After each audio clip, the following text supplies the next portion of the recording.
संगीत की एक नया आयाम कर्मा और ददरिया की तरफ चलते हैं। लीजिए आपके सामने हमारी छात्राएं अपनी बार से प्रस्तुत करने जा रहे हैं कर्मा के ताल सामूहिक भाव नृत्य, जिसमें काजल और उनके साथी आकर किस मंच पर अपना नृत्य प्रस्तुत करेंगे।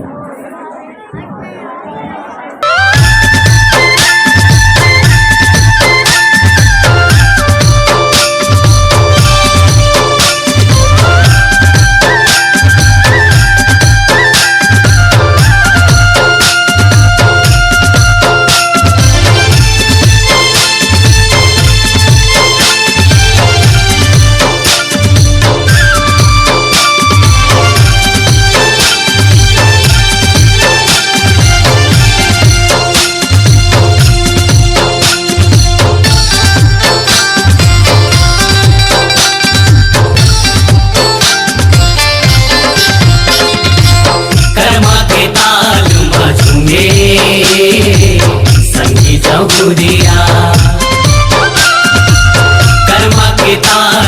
झूमे संगी जहुरिया, तनला झुमाई लेबो मनला मिलाई लेबो, तनला झुमाई लेबो मनला मिलाई लेबो। कर्मा सुना दे संगी मोर, कर्मा सुना दे संगी माया की बोली बोले कारी कोयलिया,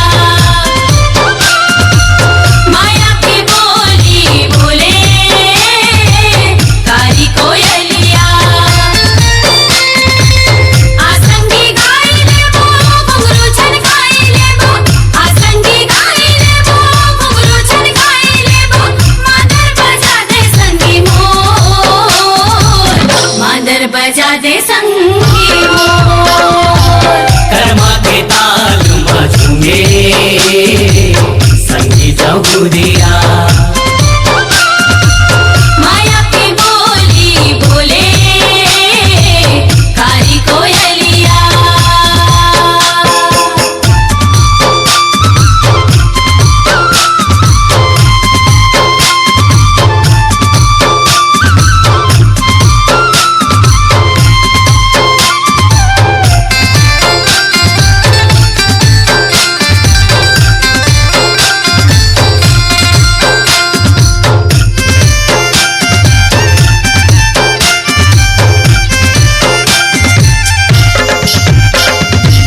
संगी जहुरिया के हाथे धर के कमरिया लटके बाजे पैजनिया पाँव के छना ना ना ना।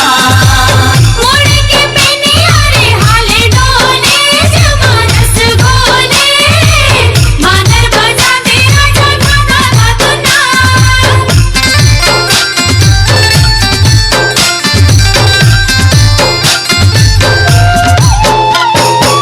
संगी जहुरिया के हाथे धर के कमरिया लटके बाजे पैजनिया पाँव के छना ना ना ना।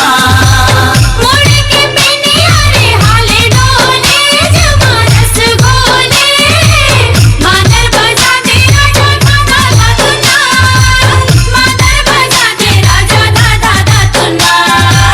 बाजे पैजनिया पाँव के छना ना ना ना। मनला मोही लारे खोजे तकनी बंधुरिया,